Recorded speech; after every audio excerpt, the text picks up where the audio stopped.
How are you, young man? Man, I'm doing awesome. How, it's good to be on the show with you guys. Good. We appreciate you. So, Bijan, let me get this off my chest real quick. I'm an Oklahoma Sooner fan, and I'd like to thank you for leaving Texas to go to the NFL, because every time you touched the football against my Sooners, I was like, oh, no, not again, because we could not get you on the ground. That's right. So let me ask you this. So I know you're a Dallas Cowboys fan. So how did it become a Dallas Cowboy fan to an Oklahoma Sooner fan? Okay, and not a Texas fan. Okay, I grew up in Oklahoma City, and so our closest pro team in those days was Dallas. So I was steeped. I got born into the Oklahoma Sooner thing. It's in my blood. I can't help it. And I got raised to hate the color orange, especially burnt orange, which Texas wears. So I'm unhooked. Right. I'm down with the horns. Okay.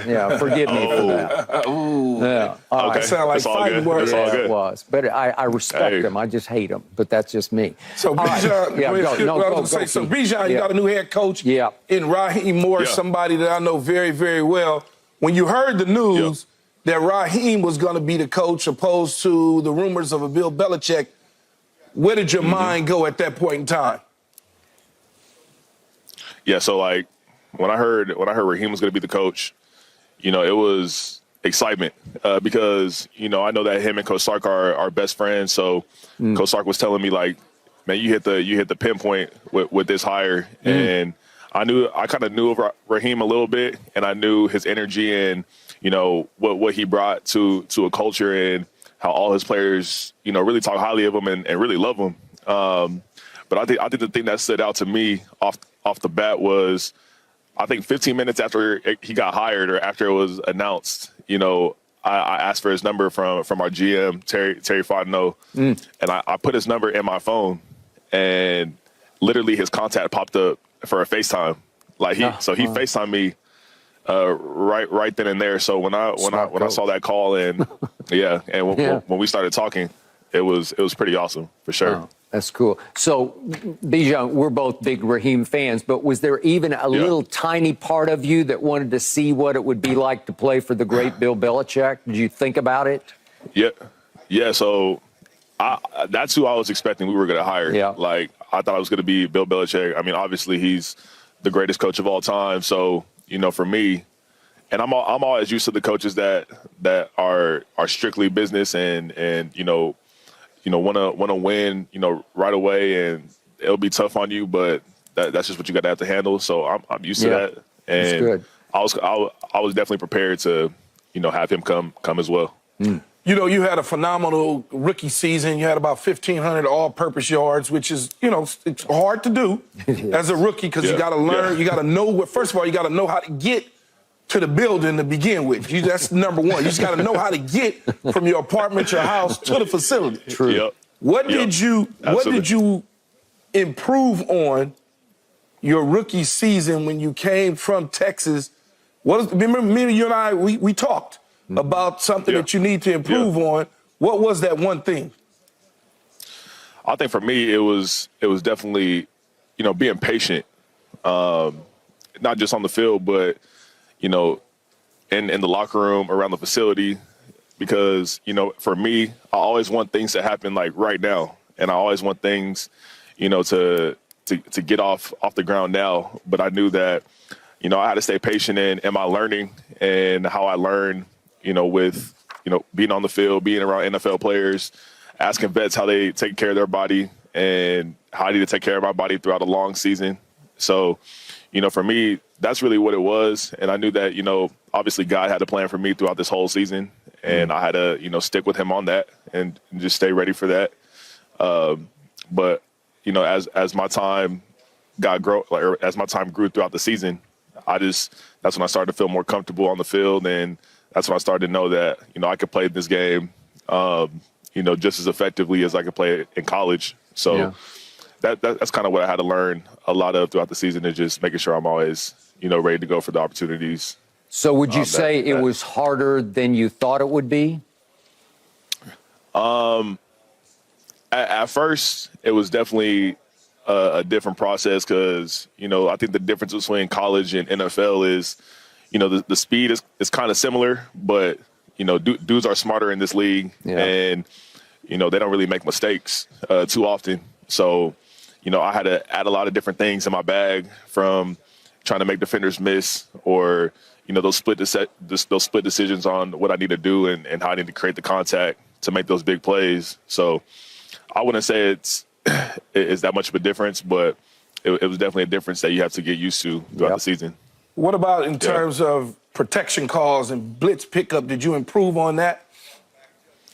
Absolutely, and that's the one thing that we attacked, me and my position coach, Michael Petrie, that we attacked off the bat, just because I knew that having protection calls in the NFL is a lot different than college, and dudes are a lot smarter with their packages and how they want to come attack, especially me being a rookie.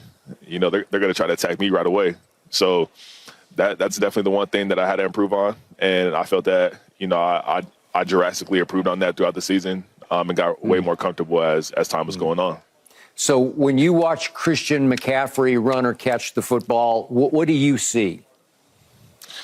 With Christian, the thing that I respect about him so much is, you don't ever really see him talking on the field. Like he's gonna put his head down. He's gonna make, he never really loses ground. He always covers ground and makes the most of every opportunity that he gets. And even just talking to him in the middle of the season, we got on the phone and talked. Did you? Yeah. And yeah. And he gave me just so many pointers on, how to take care of my body and what he does before practice and how he goes about practice.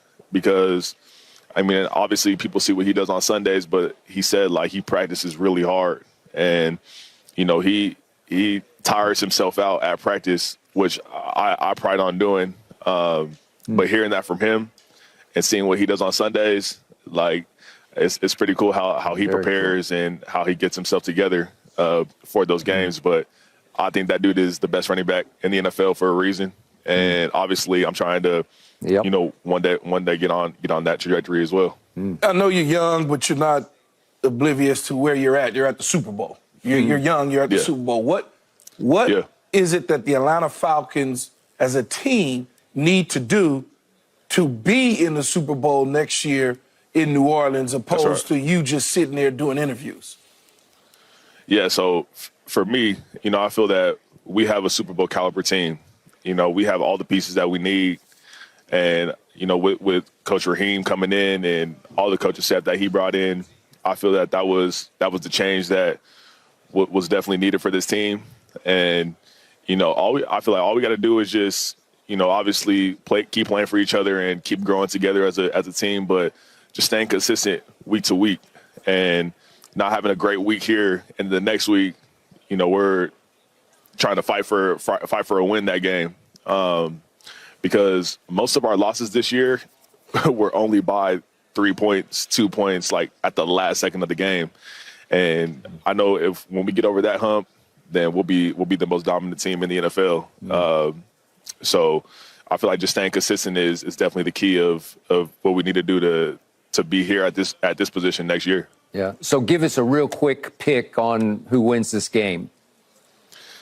Yeah. So, I think the 49ers have a better team, but I feel the Chiefs been here so many times, and they know what to expect for this game. And I know what Patrick Mahomes does, as a guy that's won Super Bowl. So I'm gonna have to go the Chiefs for this one. Good. I got one last thing before we let you go. How difficult was it for you when you opened up that first check and you saw that it was less than what you got at Texas?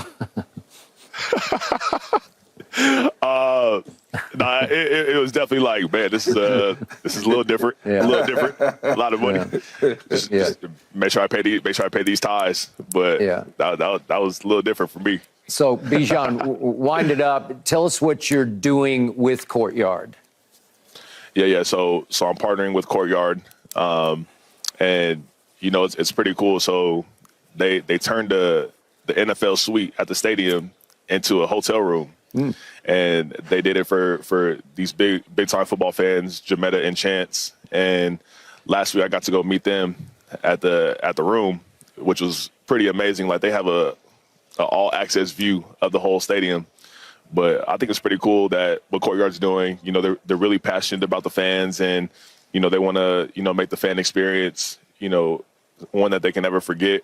And, you know, he does a lot of community work, and he's donating a lot of shoes to his cause. And, you know, we got him some shoes. We got him 200 pair of shoes to give to his cause. So I think it's pretty awesome to be a part of that. And, you know, Courtyard's doing a really good thing for not just them, but for so many people around the NFL and around the community. So it's awesome. Very cool. We love you, man, and we'll be rooting for you next year. Okay, all right, buddy. Yes, all sir. Right. Thank you, guys. Thank you, We'll see you. Bijan Robinson. Lil Wayne joins us next, right here at the debate desk, to debate Super Bowl, Taylor Swift's impact, and Lakers Day yesterday, great and bad. Won't back down, won't back down, won't back down. Thanks for watching, Undisputed fans. Do you want more highlights from the show? Make sure to click that subscribe button for all the exclusive content from Undisputed.